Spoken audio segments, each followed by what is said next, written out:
আসসালামু আলাইকুম রহমতুল্লাহি ওয়া বারাকাতুহু। সম্মানিত দর্শক, কোনো ব্যক্তি যদি কোরবানির নির্দিষ্ট দিনগুলোর ভিতরে কোরবানি করতে না পারে তাহলে সে কি করবে? এক্ষেত্রে আলোচনা হলো, কোনো ব্যক্তি কোরবানির পশু ক্রয় করার পর কোনো কারণবশত যদি কোরবানির নির্ধারিত দিনে কোরবানি করতে না পারে, কোরবানির পশু কোরবানি করতে না পারে যদি নির্দিষ্ট দিনে, তাহলে সে উক্ত পশুটিকে জীবিত থাকা অবস্থায় সৎকা করে দিবে।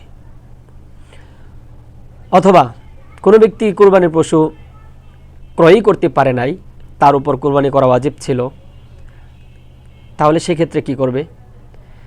কোনো ব্যক্তি যদি কোরবানির পশু ক্রয় করতেই পারে নাই অথচ তার উপর ওয়াজিব কোরবানি ছিল, তাহলে সেই ক্ষেত্রে একটা বকরি বা ছাগল ক্রয় করতে যত টাকা প্রয়োজন হবে সেই পরিমাণ টাকা সৎকা করে দিতে হবে। কোরবানির ওয়াজিব আদায় করার জন্য এটাই রাস্তায় ছাড়া বিকল্প কোনো রাস্তা নেই। যেমন বাদায়ুস সানায়া খণ্ড নাম্বার 4 পৃষ্ঠা নাম্বার 204 এই আলোচনা করা হয়েছে। অনুরূপ আলোচনা ফতোয়ে কাজী খান খণ্ড নাম্বার 3 পৃষ্ঠা নাম্বার 345। আল্লাহু আ'লামু বিস-সাওয়াব।